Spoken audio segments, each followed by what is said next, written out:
कहानी की शुरुआत 16 साल पहले उत्तर प्रदेश के कैथी में शुभ जोशी से होती है, जहां शुभ अपने 3 साथियों को पांडवों की कहानी सुनाता है। जहां उस कहानी में महाभारत के युद्ध के बाद जब अर्जुन अपने लोगों के साथ सफर कर रहे थे तो उनके ऊपर कुछ डाकुओं ने हमला किया और जब अर्जुन ने उनसे लड़ने के लिए अपने दिव्य शस्त्रों का आह्वान किया तो वो वहां पर नहीं आए क्योंकि उनका कार्य अब समाप्त हो गया था। और जिसके बाद अर्जुन को भी ये समझ आया कि उनका भी कार्य अब समाप्त हो गया है और वो भी स्वर्ग चले जाते हैं। और इस कहानी के खत्म होते ही शुभ अपने ही एक साथी को बेरहमी से मार देता है। उसके बाद कहानी शिफ्ट होती है प्रेजेंट के दिल्ली में, जहां बहुत सारे लोग केसर भारद्वाज को छुड़ाने के लिए प्रोटेस्ट कर रहे हैं क्योंकि उनका मानना ये है कि केसर भारद्वाज शुभ जोशी नहीं है बल्कि वो तो एक इनोसेंट सा स्पिरिचुअल लीडर है। और इसी का फायदा उठाते हुए केसर का वकील जज से केसर को बेल देने की बात करता है, एज केसर के खिलाफ सीबीआई के पास कोई भी सॉलिड एविडेंस नहीं था और जो एविडेंस था भी डीजे वो तो खुद ही सस्पेंडेड है और उसे अब तक कोर्ट में भी पेश नहीं किया गया है। इस पे सीबीआई का हेड जज को बताता है कि डीजे की हेल्थ कंडीशन काफी खराब है जिसकी वजह से उसे अब तक कोर्ट में पेश नहीं किया गया है।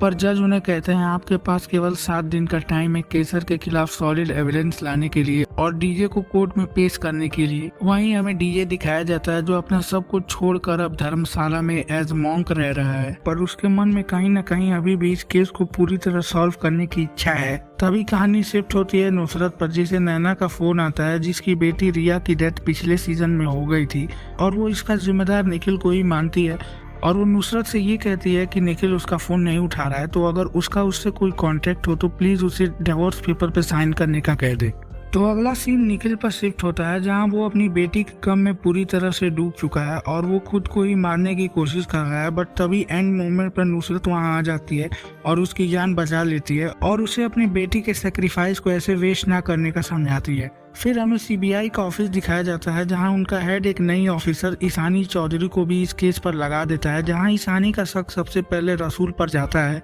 और वो उस पर 24/7 सर्वेलेंस मांगती है। बट रसूल के खिलाफ कोई प्रूफ ना होने के कारण उनका बॉस इसके लिए नहीं मानता है। और तभी हमें निखिल दिखाया जाता है जिसके फोन पर कुछ कोऑर्डिनेट्स आते हैं और उन्हें ट्रेस करने पर वो एक आइस फैक्ट्री निकलती है और वहां पर जाकर निखिल और उसकी टीम को एक आइस ब्लॉक के अंदर डेड बॉडी मिलती है जिसके ऊपर वही असुर वाला मास्क लगा हुआ रहता है। और उसके ऑटोप्सी के दौरान निखिल को उसके पेट के अंदर से एक वॉच मिलती है जिसमें 9:05 का टाइम सेट था, जिसे देखकर निखिल को ये समझ आ जाता है कि आज रात 9:05 पर शुभ अपने अगले विक्टिम को मारेगा। और इसके बारे में और जानने के लिए निखिल और ईशानी केसर से मिलने जेल जाते हैं, जहां केसर निखिल की बेटी की डेथ का मजाक उड़ाता है जिस पर निखिल गुस्सा हो जाता है और उसे मारने लगता है। पर तभी केसर उसे बताता है कि हम अपने गुस्से की वजह से जो हमारे सामने है उसको भी नहीं देख पाते हैं और वो उस गाड़ी को तोड़ देता है जिसके अंदर से एक रुद्राक्ष निकलता है, जिसे देखकर निखिल को भगवान शिव की एक कहानी याद आ जाती है जिसके अंदर भगवान शिव ने एक ही बार में 3 असुरों का संहार कर दिया था। जिसके बाद निखिल को ये क्लिक होता है कि आज शुभ भी 3 लोगों को एक ही साथ एक ही टाइम पर मारेगा।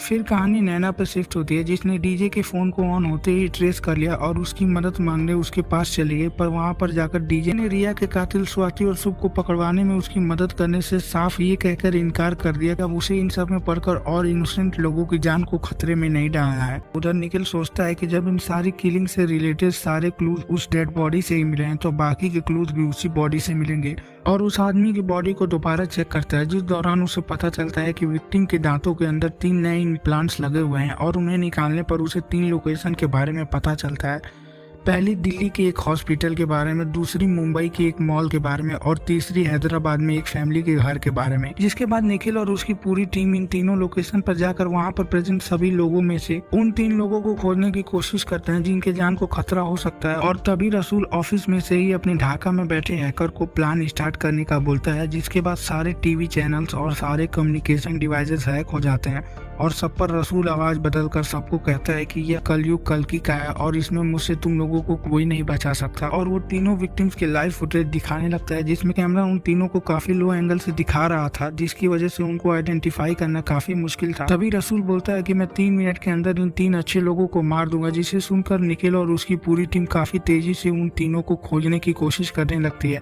बट उन तीनों की जान 9:05 पे चली जाती है, जिसे रसूल लाइव टेलीकास्ट कर रहा था और उसे डीजे भी देख लेता और नैना के साथ दिल्ली के लिए निकल जाता है।